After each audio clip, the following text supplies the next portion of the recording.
예수께서 저에게 이르시되 내 아버지께서 이제까지 일하시니 나도 일한다 하시매 유대인들이 이를 인하여 더욱 예수를 죽이고자 하니 이는 안식일만 범할 뿐 아니라 하나님을 자기의 친아버지라 하여 자기를 하나님과 동등으로 삼으심이로라. 그러므로 예수께서 저에게 이르시되 내가 진실로 진실로 너희에게 이르노니 아들이 아버지 하시는 일을 보지 않고는 아무것도 스스로 할 수 없나니 아버지께서 행하시는 그것을 아들도 그와 같이 행하느니라. 아버지께서 아들을 사랑하사 자기의 행하시는 것을 다 아들에게 보이시고 또 그보다 더 큰 일을 보이사 너희로 기이 여기게 하시리라. 아버지께서 죽은 자들을 일으켜 살리신 같이 아들도 자기의 원하는 자들을 살리느니라. 아버지께서 아무도 심판하지 아니하시고 심판을 다 아들에게 맡기셨으니 이는 모든 사람으로 아버지를 공경하는 것 같이 아들을 공경하게 하려 하심이라. 아들을 공경치 아니하는 자는 그를 보내신 아버지를 공경치 아니하느니라. 사랑하는 성도 여러분, 하나님께서 율법으로 정하신 마지막 절기는 수장절입니다. 출애굽기 23장 16절에 맥추절을 지키라. 이는 네가 수고하여 밭에 뿌린 것의 첫 열매를 거두느니라. 수장절을 지키라. 이는 네가 수고하여 이룬 것을 연종에 밭에서부터 거두어 저장함이니라. 수장이라는 말은 말씀에서 설명하고 있는 것처럼 거두어 저장한다는 말입니다. 수장절은 맥주절과 달리 그 해의 마지막으로 추수해서 알곡을 저장하는 절기입니다. 이 수장절은 다른 이름으로 초막절, 장막절이라고도 부릅니다. 수장절을 초막절, 장막절이라고 하는 것은 애굽에서 해방되어 가나안 땅을 향해 행진하던 이스라엘 백성들에게 풀로 초막을 만들고 노동을 그치고 들어가 쉬게 한 데서 비롯된 것입니다. 같은 의미로 광야에서 이스라엘 백성들의 거처였던 장막과 같은 것이기 때문에 장막절이라고도 불렀습니다. 하나님께서 한 해 모든 절기의 마지막 절기로 수장절을 지키게 하신 이유는 그 해의 끝자락에 추수꾼이 알곡을 거두어 들이듯이 세상 끝에도 사람을 추수하실 것을 증거하신 것입니다. 그러므로 성경에 나오는 추수라는 말이나 수장이라는 말이나 초막이라는 말이나 장막이라는 말은 모두 구원받은 성도들이 천국에 들어가게 되는 것을 상징하는 표현들입니다. 그러므로 수장절은 그리스도인들이 1년에 한 차례씩이라도 추수 때 맞추어서 수장절을 율법으로 정하신 하나님의 의도를 이해하고 오늘 이 순간 내 육신이 죽는다면 내 신앙이 알곡으로 천국에 들어갈 신앙인지 뒤돌아보는 절기인 것입니다. 마태복음 3장 12절 말씀에 손에 티를 들고 자기의 타작 마당을 정하게 하사 알곡은 모아 곡간에 들이고 쭉정이는 꺼지지 않는 불에 태우시리라. 그런데 이 수장절, 초막절, 장막절에 대한 하늘의 의미는 내다버린 채 이 수장절을 농사가 잘 되게 해 주었다든지 한 해 동안 먹고 살게 해준 것에 대한 감사의 절기로 변질시켜 버렸습니다. 오늘날 교회가 지키고 있는 추수감사절은 성경에 뿌리를 둔 절기가 아니고 미국 사람들이 만든 전통입니다.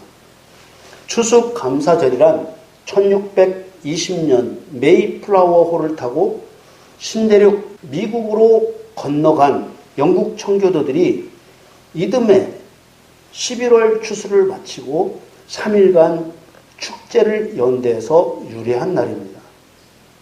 농토가 아닌 황무지를 개간해서 처음으로 농사를 지어 곡식을 수확하자 너무나 감사해서 하나님께 감사하며 페스티벌을 열고 즐긴 것입니다. 좋습니다. 그리스도인으로서 하나님께 감사한다는데 누가 뭐라고 말하겠습니까?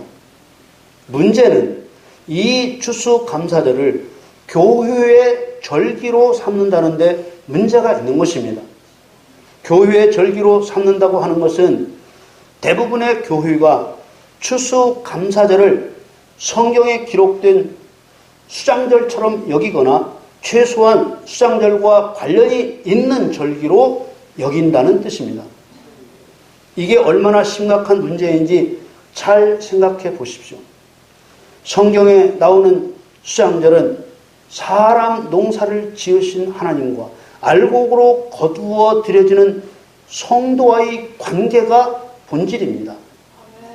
곧 영생에 들어가는 것이 본질인 것입니다. 이렇게 수장절을 성경적인 의미대로 이해하고 기억하게 되면 그리스도인은 당연히 생각의 초점이 천국에 맞춰지게 될 것입니다.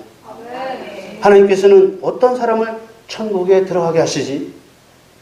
그리고 예수님의 말씀이 떠오르게 될 것입니다. 마태복음 7장 21절에 나더러 주여 주여 하는 자마다 천국에 다 들어갈 것이 아니요 다만 하늘에 계신 내 아버지의 뜻대로 행하는 자라야 들어가리라. 이렇게 되면 그 성도의 신앙생활의 초점을 아버지의 뜻을 알고자 하는 데 맞출 것이고 그 행하는 방법을 알고자 할 것입니다. 이것이 당연한 흐름인 것이지요. 그런데 교회가 추수감사절을 마치 하나님의 절기처럼 여기며 한 해 수확에 감사하고 한 해 동안 잘 살게 해주신 데에 감사하는 것으로 수장절을 대체한다면 알곡으로 천국에 들어가는 것에 신앙의 초점을 맞출 수가 없게 되는 것입니다. 그렇게 되면 우리에게 행하라고 하시는 아버지의 뜻을 알 수도 없고 또 모르기 때문에 행할 수도 없게 되는 것입니다. 이게 얼마나 몸서리 나는 일입니까? 나더러 주여 주여 하는 자마다 천국에 다 들어갈 것이 아니요 다만 하늘에 계신 내 아버지의 뜻대로 행하는 자라야 들어가리라. 하나님을 좋게 한다는 명분을 가지고 행할지라도 하나님께서 다 받아주시는 것이 아니고 하나님이 정하신 법대로 했을 때 아버지의 뜻대로 행한 것이 되는 것입니다. 마태복음 7장 22절 23절 말씀을 보겠습니다. 그날에 많은 사람이 나더러 이르되 주여 주여 우리가 주의 이름으로 선지자 노릇하며 주의 이름으로 귀신을 쫓아내며 주의 이름으로 많은 권능을 행치 아니하였나이까 하리니 그때 내가 저에게 밝히 말하되 내가 너희를 도무지 알지 못하니 불법을 행하는 자들아 내게서 떠나가라 하리라. 여기서 불법이란 악한 행위를 말합니다. 22절에 보면 아무것도 안 한 것이 아니라는 것입니다. 나름대로 열심히 했다는 것입니다. 그런데 아버지의 뜻대로 하지 않았다면 그것은 악한 행위라는 것입니다. 그럼 여러분에게 물어보겠습니다. 만일 교회들이 수장절의 의미는 증거하지 않으면서 1년 동안 농사 잘 지게 하시고 직장 잘 다니게 하셔서 감사하다는 것으로 추수감사절을 절기로 지킨다면 불법을 행한 것입니까? 아버지의 뜻대로 행한 것입니까? 이것은 불법을 행한 것입니다. 그럼 심판대 앞에서 주님으로부터 아들로 인정을 받게 될까요? 도무지 모른다고 부인을 당할까요? 하나님을 믿는다고 하면서 하나님의 뜻대로 하지 않는 자들이 누구입니까? 디도서 1장 16절에 보면 저희가 하나님을 시인하나 행위로는 부인하니 가증한 자요 복종치 아니하는 자요 모든 선한 일을 버리는 자니라. 여러분 말과 행동은 같아야 하는 것입니다. 하나님의 말씀과 우리의 신앙 행동이 한 방향, 한 방법으로 일치되어야 합니다. 그렇지 않으면 입으로는 하나님을 시인하지만 행위로는 아버지의 뜻대로 하지 않고 하나님을 부인하는 가증한 자, 복종치 아니하는 자, 모든 선한 일을 버리는 자가 되고 마는 것입니다. 어려워요? 하나님의 뜻대로 하는 것이 어려워요? 가장 쉬운 거요. 왜 못하는 거예요? 내 생각이 나를 지배하고 내가 나를 마음대로 하고 내 뜻대로 하고 내 욕심대로 해야 되니까 못하는 것이지, 하나님의 뜻대로 하는 것이 가장 쉽고 가장 정확하고 가장 재미있는 거예요. 아멘. 여러분, 추수감사절, 이 가짜 절기 때마다 거룩하신 하나님의 말씀이 증거되는 강단에 온갖 과일 열매들을 가득가득 쌓아놓고 하나님께 영광을 돌리며 감사한다는 가증한 행위를 그쳐야 합니다. 아멘. 불법을 멈춰야 합니다. 아멘. 수장절은 그리스도께서 친히 영생에 들어갈 하나님의 아들을 천국에 들이시는 예표적인 절기입니다. 우리는 거두어지는 알곡과 같은 존재입니다. 아멘. 여러분, 나를 알곡으로 거두시고 기뻐하실 예수님을 상상해 보십시오. 수장절의 의미를 훼손하는 자는 주님의 기쁨을 훼손하는 자입니다. 아멘. 여러분, 나를 알곡으로 거두시기 위해서 십자가에 못 박혀 죽으신 예수님을 생각해 보십시오. 나를 알곡으로 거두시기 위해서 우리를 억압했던 사망 권세를 깨뜨리시고 부활하신 예수님을 생각해 보십시오. 당연히 천국에 들어갈 알곡 같은 성도가 되어야 하지 않겠습니까? 아멘. 예수님께서 입으로는 하나님을 시인하면서 행위로는 하나님을 부인하는 바리새인들의 거짓된 신앙을 보면서 예루살렘 성 가까이서 우셨습니다. 영적 소경이 되어 어떻게 평화가 주어지는지도 모르면서 스스로 자기를 옳다고 여기는 멸망당할 그들을 생각하며 우신 것입니다. 누가복음 19장 41절에서 44절 말씀을 보겠습니다. 가까이 오사 성을 보시고 우시며 가라사대 너도 오늘날 평화에 관한 일을 알았다면 좋았을 뻔하였거니와 지금 내 눈에는 숨겨왔도다. 날이 이를지라 네 원수들이 토성을 쌓고 너를 둘러 사면으로 가두고 또 너와 및 그 가운데 있는 네 자식들을 땅에 메어치며 돌 하나도 돌 위에 담기지 아니하리니 이는 권고받는 나를 네가 알지 못함을 이남이니라 하시니라. 여러분, 예수님께서는 그들은 물론이거니와 그들의 잘못된 신앙 때문에 그들의 자식들까지 땅에 패대기 당할 것을 보시며 우셨던 것입니다. 4절에 권고받는 날이란 예수님께서 우리를 사랑으로 보살피시며 가르쳐 주신 심판의 날을 말하는 것입니다. 알곡과 쭉정이로 가르는 그 날을 알지 못하니 겸손하지 못하고 오만하며 자기가 아는 것이 최고라고 영적 교만에 빠져서 수장절은 무시하고 추수감사절이 본질인 것처럼 화려한 페스티벌을 열어 즐기는 것입니다. 여러분, 진리를 사모하시기를 바랍니다. 아멘. 진리만이 우리를 자유케 하는 것입니다. 아멘. 진리신 예수 그리스도만이 우리에게 영원한 자유를 주시는 줄 믿으시기를 바랍니다. 아멘. 사실을 사실로 보는 눈이 열리시기를 예수님의 이름으로 축원합니다. 아멘. 요한복음 5장은 핵심적인 구원의 진리를 증거하고 있습니다. 이 요한복음 5장의 진리를 깨닫느냐 깨닫지 못하느냐에 따라 신앙의 성공과 실패가 달려있다고 해도 과언이 아닙니다. 예수님께서 베데스다 연못이 있는 행각에서 38년 된 병자를 만났을 때 네가 병고침 받기를 원하느냐 이렇게 물으시니 병자는 물이 동할 때 움직이기 어려운 자기를 다른 사람보다 먼저 베데스다 연못에 넣어줘야 하는데 자기를 넣어준 사람이 없어서 아직까지 고침받지 못하고 있다고 말했습니다. 그 병자는 앞에 계신 예수님이 누군 줄 알지 못했습니다. 그렇게 말한 병자에게 예수님은 일어나 네 자리를 들고 걸어가라고 하셨습니다. 그러자 그 즉시 병이 나와서 병자는 자기가 깔고 있던 자리를 들고 걸어갔습니다. 이날은 마침 안식일이었는데 유대인들이 자리를 들고 걸어가는 병자를 보고 안식일인데 네가 자리를 들고 가는 것이 옳지 않다고 했습니다. 그 병자는 나를 낫게 한 그가 자리를 들고 걸어가라 하더라 라고 하자 유대인들은 너더러 자리를 들고 걸어가라 한 사람이 누구냐라고 되물었습니다. 그러나 고침받은 사람은 자기 병을 고쳐주신 분이 누군 줄 알지 못했습니다. 후에 예수님은 그 병 고침 받은 자를 성전에서 만나셨습니다. 예수님은 그 사람에게 보라, 네가 나았으니 더 심한 것이 생기지 않게 다시는 죄를 범치 말라. 이렇게 말씀하셨습니다. 이제 자기 병을 고쳐주신 분이 예수님인 줄 알고 유대인들에게 가서 자기를 고친 사람이 바로 예수라고 말했습니다. 이로 인해 유대인들은 예수님을 핍박했습니다. 예수님은 진리를 증거하시기 위해 일부러 고침받은 사람에게 자기를 드러내신 것입니다.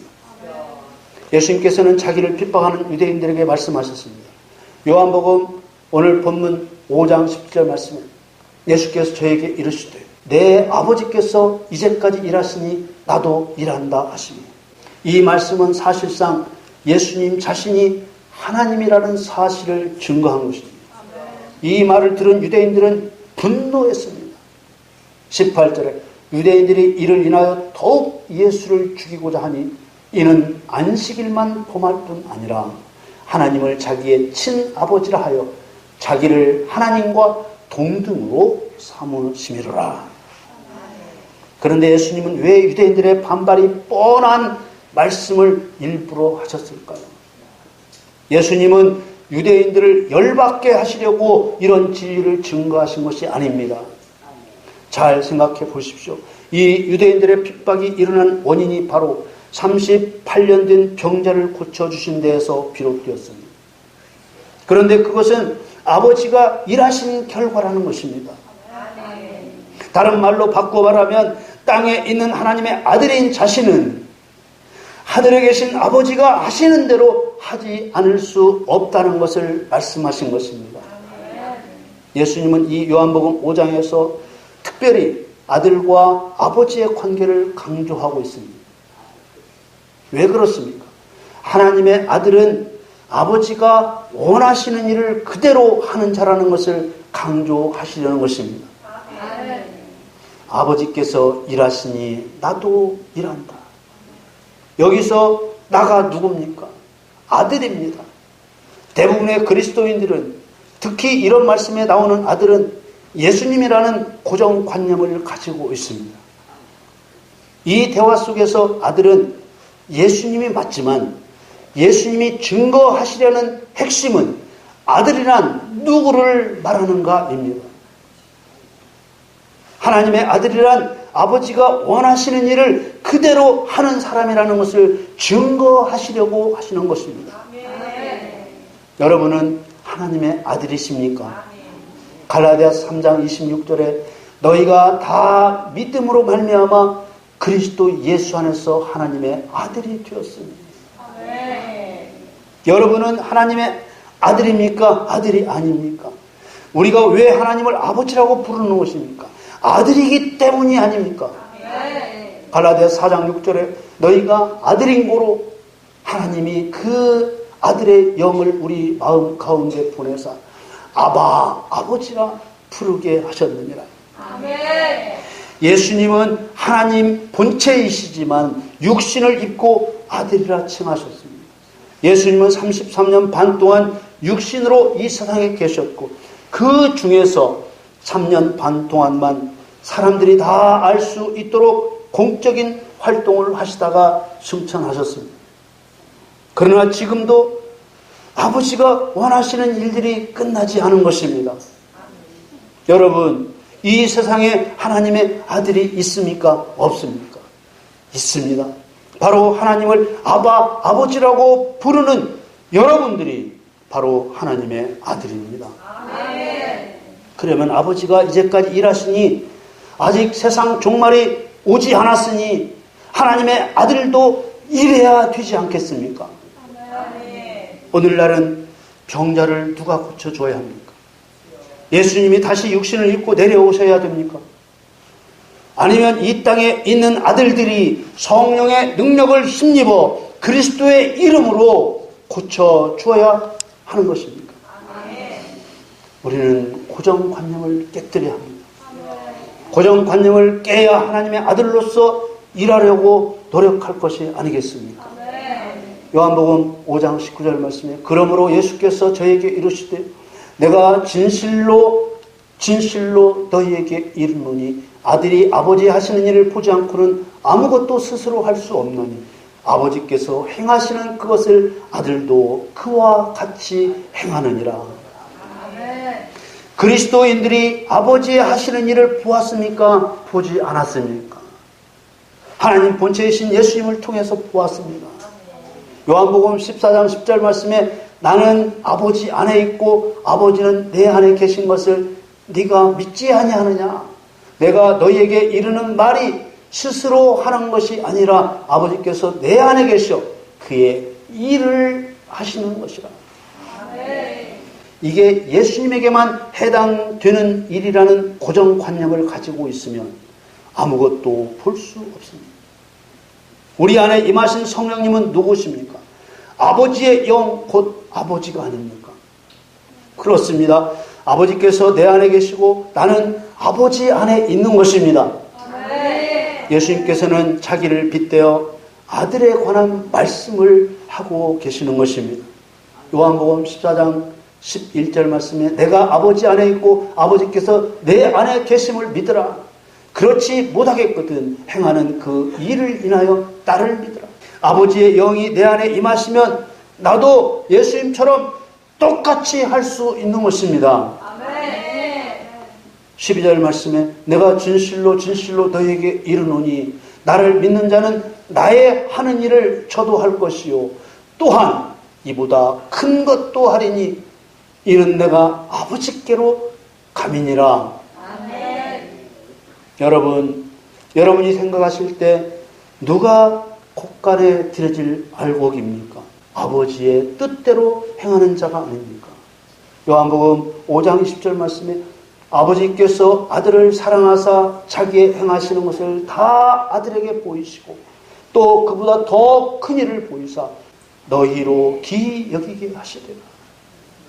다 아들에게 보이시고 누구에게 보이셨다고요? 아들에게 보이셨다는 것입니다. 다시 묻습니다.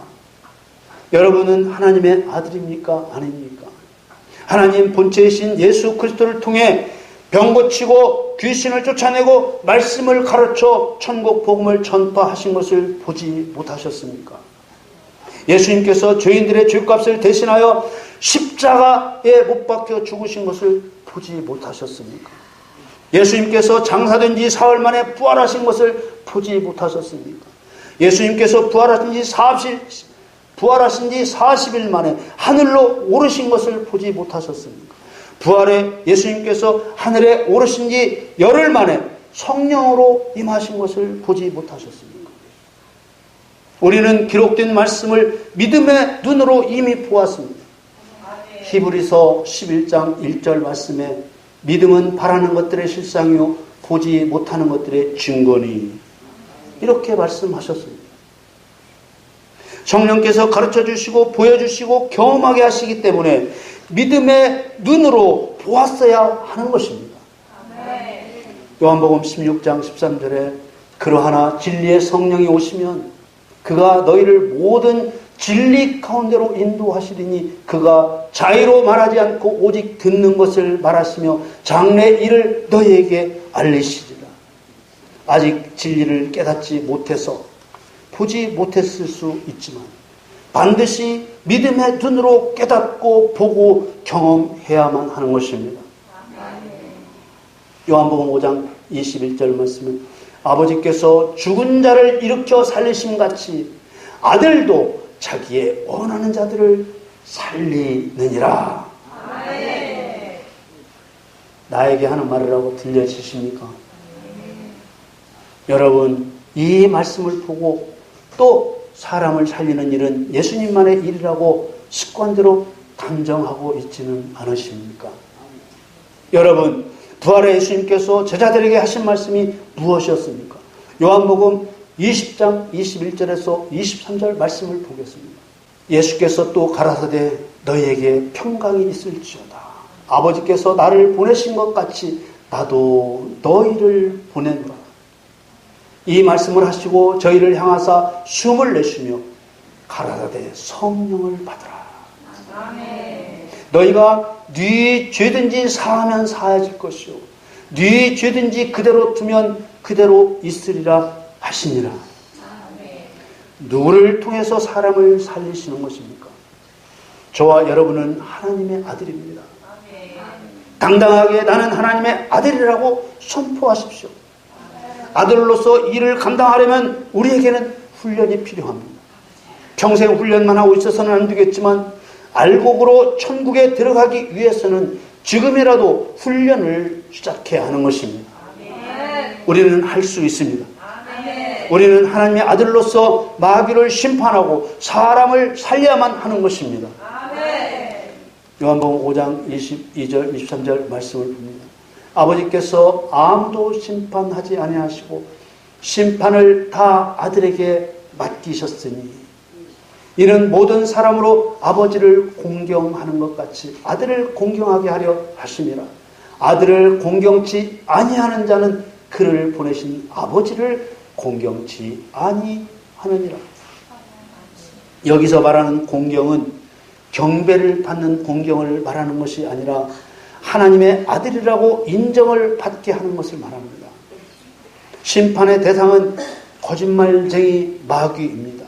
하나님의 아들인 성도가 사람을 심판하는 것이 아닙니다. 심판의 대상은 거짓말쟁이 마귀입니다. 23절에 모든 사람으로라고 했는데 이것은 잘못된 번역입니다. 사실 모든 사람이 하나님을 공경하는 것이 아니지 않습니까? 또 모든 사람이 하나님의 아들을 공경하지도 않습니다. 오히려 하나님의 아들 예수 그리스도를 십자가에 못 박아 죽였습니다. 모든 사람이라고 하면 이 말씀은 하나님을 실패자로 만드는 것입니다. 그러므로 이 말씀의 의도는 하나님의 아들인 성도에게 심판을 받는 악한 영들이 과연 나를 쫓아내는 이 사람이 하나님의 아들이구나 라고 인정하고 그 심판에 굴복하게 한다는 의미인 것입니다. 여러분, 아들 위에는 하나님 나라에 들어가지 못합니다. 그럼 여러분은 하나님의 뜻대로 행하는 하나님의 아들입니까? 여러분, 지금부터라도 옳은 길을 가십시다. 저와 여러분 하나님의 아들입니다. 아버지께서 지금도 일하시기 때문에 아들인 저와 여러분도 일해야 하는 것입니다. 먼저 수장절을 추수 감사절로 둔갑시킨 마귀의 머리를 깨뜨려야 합니다.